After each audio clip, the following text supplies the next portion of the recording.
오늘은 제가 주로 사용하는 공부 방법론에 대해서 말씀드리도록 하겠습니다. 티키타카는 원래 탁구를 뜻하는 스페인어인데 축구에서 이렇게 짧은 패스를 사용하는 전술을 의미한다고 합니다.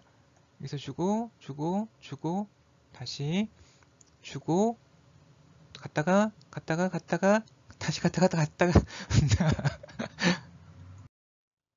선수들의 움직임을 보시면 아무도 가만히 서 있지 않고 계속 움직이는 것을 볼 수 있습니다. 주고, 받고, 가고, 여기서 이 사람은 주고, 가고, 다시 움직여서 또 움직여서 받고 2대1 패스를 가만히 서서 주고 받는다면 상대방에게 쉽게 공을 뺏기고 말 것입니다. 그래서 플레이어 1은 플레이어 2가 공을 받을 수 있는 빈 공간으로 공을 차준 다음에 자신도 빈 공간으로 움직여서 다시 공을 받습니다. 티키타카는 이것을 여러 명이 함께하는 확장판이라고 볼 수 있습니다. 이를 뇌가 작동하는 방식에 대입해서 생각해 본다면 플레이어 1은 피드포워드, 즉 예측에 해당하고 플레이어 2는 피드백에 해당합니다. 일반적으로 뇌는 현실에 대한 예측을 먼저 하고 그 다음에 현실에서 그것을 확인합니다. 그리고 예측이 맞을 경우에는 예외 없이 보상을 얻게 됩니다. 봐, 내 말이 맞았지. 뭐 이런 뿌듯한 느낌 같은 것이죠. 실질적으로 아무런 이익이 없는 경우에도 뇌는 무조건 이러한 보상을 받게 되는데 성공한 예측을 강화시켜야만 예측의 정확도가 점점 더 향상될 수 있기 때문입니다. 메타포 방법론은 이러한 방식을 활용하는 한 예가 될 수 있습니다.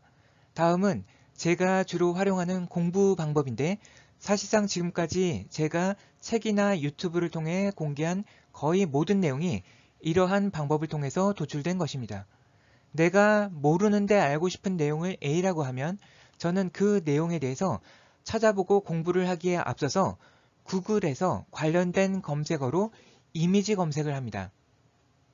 수많은 이미지가 뜰 텐데 그것들은 모두 B가 됩니다. 저는 각 이미지들마다 A는 B다 라는 생각을 가지고 빠르게 훑어나가다 보면 어떤 이미지는 뭔가 A와 관련성이 있다는 것이 직관적으로 느껴지는 경우가 있습니다.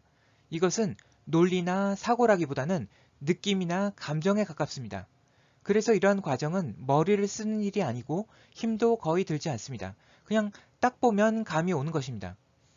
이런 과정을 통해서 B가 될 수 있는 적절한 후보 이미지들을 모았다면 그 다음부터는 A와 B 사이를 연결할 수 있는 숨어있는 C를 찾을 수 있게 되는데 왜 내가 A와 B가 관련되어 있다고 느꼈는지에 대한 답을 찾다 보면 C가 나오게 됩니다.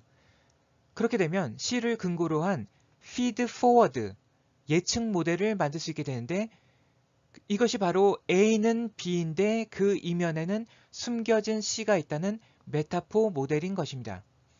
메타포 모델은 생성 모델, 제너러티브 모델로서 예측이 관찰보다 우선한다는 것이 중요하고 내가 생성해낸 메타포 모델과 실제 팩트를 매칭시켜보는 피드백 과정에서 만약 적합도가 높게 나타나다면 나의 뇌는 반드시 보상을 얻습니다.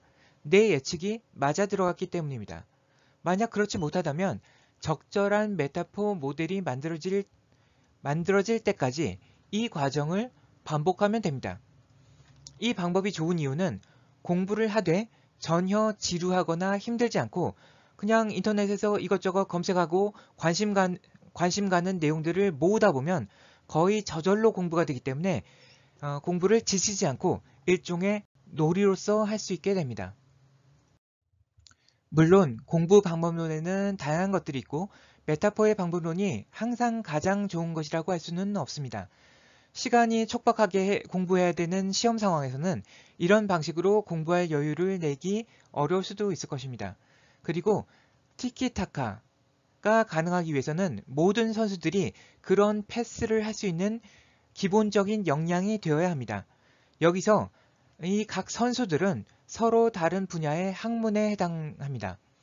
예를 들어서 내가 알고 싶은 내용이 의학에 관한 것이었는데 이미지를 검색했을 때 나오는 내용은 반드시 의학 방면에서만 나오는 것이 아닙니다.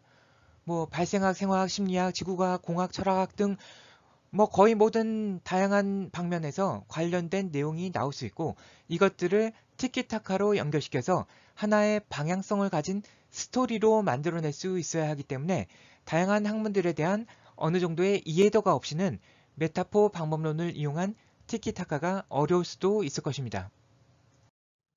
오늘 말씀드린 내용은 메타포의 마법이라는 저의 책으로부터 비롯된 방법론으로서 저는 이 방식이 아닌 다른 방식으로는 거의 공부를 하지 않는다고 해도 지나친 과장은 아닐 것 같습니다. 왜냐하면 다른 방식으로 공부를 하려면 힘이 많이 들지만 이렇게 하면 항상 재미있고 힘도 거의 들지 않기 때문입니다.